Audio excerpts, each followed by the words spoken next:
brought to you by Palvi Agrico. आता शेतीसाठी जे काही लागणार ते घरपोच मिळणार, तेही मोबाईलच्या एका क्लिकवर. साताऱ्यात भाजपला धक्का बसणार. राष्ट्रवादी आणि शिवसेनेमुळे शिवेंद्रराजेंचा प्लान फसणार का? सातारा जिल्हा परिषद निवडणुकीत सर्वात मोठा पक्ष म्हणून भाजप पुढे आला, पण सर्वाधिक जागा मिळवणे भाजपची कोंडी झाली आहे. कारण महायुतीमधीलच पक्षांनी विरोधकांना सोबत घेत भाजपला सत्तेपासून रोखण्याची खेळी केली आहे. हा व्हिडिओ पहा. यात शिवसेना आणि राष्ट्रवादीचे मंत्री आणि दिग्गज नेते दिसत आहेत. सातारा जिल्हा परिषदेत सत्ता स्थापनेच्या पार्श्वभूमीवर राष्ट्रवादी आणि शिवसेना नेत्यांची महत्त्वाची बैठक पार पडली. शिवसेनेचे मंत्री शंभूराज देसाई, अजित पवारांचे राष्ट्रवादीचे मंत्री मकरंद पाटील, खासदार नितीन पाटील, शिवसेनेचे नेते संजीवराजे नाईक निंबाळकर आणि माजी आमदार दीपक चव्हाणांसह अनेक नेते उपस्थित होते. भाजप विरोधात रणनीती आखत सत्ता स्थापनेसाठी या बैठकीत चर्चा झाल्याची माहिती आहे.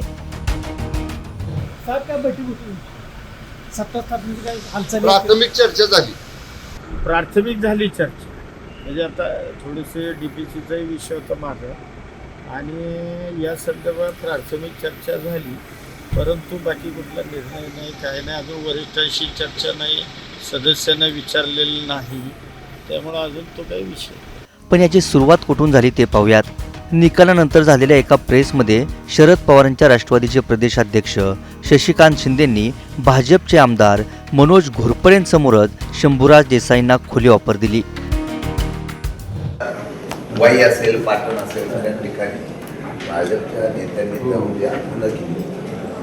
ते त्याप्रमाणे आम्ही पूर्ण बहुमताने येणार म्हणून अशा प्रकारे ताकद पक्षाला देण्याचा प्रयत्न केला होता.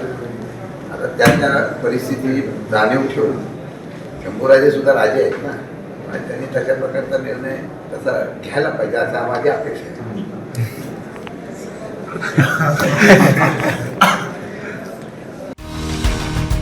यानंतर निवडणुकीतही भाजपने प्रतिसाद दिला नाही. बहुमत मिळालं नसलं तरी भाजपचे नेते शांत बसणारे नाहीत म्हणत शंभूराज देसाईंनी सुद्धा आगामी काळात होणाऱ्या घडामोडींचे संकेत दिले.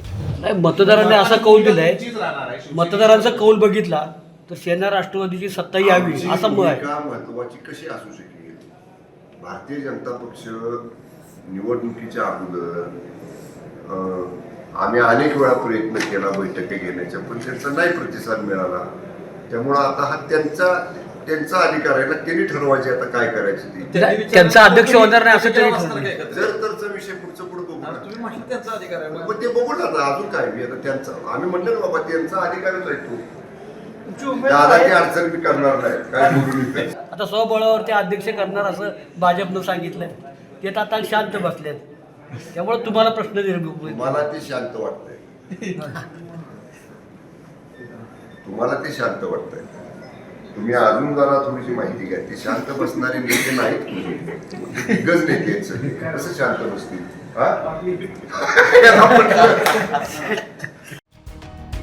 भाजपने स्वबळावर सत्ता स्थापनेसाठी प्रयत्न केले, पण 33 ही मॅजिक फिगर गाठण्यास अपयश आलं. त्यामुळेच योग्य वेळी निर्णय घेऊ म्हणत भाजपचे मंत्री शिवेंद्रराजे भोसलेंनी सावध भूमिका घेतली आहे. आता पुढं जिल्हा परिषद मधली सत्ता कशी स्थापन होते त्याच्यावर पुढचे निर्णय होतील. आज थोडं मी जिल्हा परिषदच्या सत्तेबद्दल आज मी काही बोलत नाही, कारण जे मताधिक्य किंवा जो आकडा आम्हाला पाहिजे होता तो तसा आज आमचा आलेला नाहीये. म्हणजे मेजॉरिटी जिल्हा परिषदमध्ये आमची पूर्ण आली आहे भाजपची असं चित्र नाहीये. जरी मोठा पक्ष असला तरी वस्तुस्थिती आहे. तेव्हा आता आजच पुढं पदाधिकारी कोण होईल काय होईल हे मी सांगू शकत नाही, पण त्याच्याबद्दल थोडं योग्य वेळ आल्यावर आम्ही निर्णय घेऊ. सातारा जिल्हा परिषद आणि पंचायत समितीमध्ये अशी परिस्थिती निर्माण झाली आहे, त्यामागे आकड्यांचं राजकारण आहे. एक नजर टाकूया जिल्हा परिषदेच्या निवडणुकीत कुणाला किती जागा मिळाल्या त्यावर. भाजप 27, राष्ट्रवादी 20, शिवसेना 15, काँग्रेस 1 आणि इतर 2 असं एकूण 65 जागांचं समीकरण आहे. त्यामुळेच भाजप बहुमतापासून दूर असल्याचं स्पष्ट होताच देसाईंनी जाहीर सभांमधून अति तिथे माती म्हणत शिवेंद्रराजेंसह भाजपवर हल्लाबोल करायला सुरुवात केली आहे. काय परिस्थिती झाली? जे मोठे मोठे नेते इथं येऊन भाषण करून गेले, बघा जिल्हा परिषदेची अवस्था काय आहे. डीपी दाखवून मगाशी बोलता बोलले की एका बाजूला राष्ट्रवादी काँग्रेस, शरद पवार गट, राष्ट्रवादी काँग्रेस, अजित पवार गट आणि शिवसेना ही जर एका बाजूला केली आणि भाजप एका बाजूला राहिली, बेरीज कुठं जाते बघा तुम्ही. आधी तिथं माती, त्या आधी जर जाऊन कुठे केलं तर शेवटी माणसं सुद्धा योग्य संधीची वाट बघत असतात, योग्य वेळेची वाट बघत असतात. साताऱ्यात दोन्ही राष्ट्रवादी एकत्र लढल्या, शिवसेना भाजप स्वबळावर लढली, पण शेवटी मतदारांनी दिलेल्या निकालानुसार आता आघाडी युती करण्याशिवाय पर्याय राहिलेला नाही. अजून कोणताही निर्णय झालेला नसला तरी हे बैठकांचं सत्र पाहता राष्ट्रवादी आणि शिवसेना एकत्र येत भाजपला चेकमेट देणार का, शेवटच्या क्षणी राजकीय ट्विस्ट पाहायला मिळणार का, याबाबत उत्सुकता लागून राहिली आहे. कराडहून सकलेन मुलानी आणि साताऱ्याहून इम्तियाज मुजावरसह ब्युरो रिपोर्ट, मुंबई तक.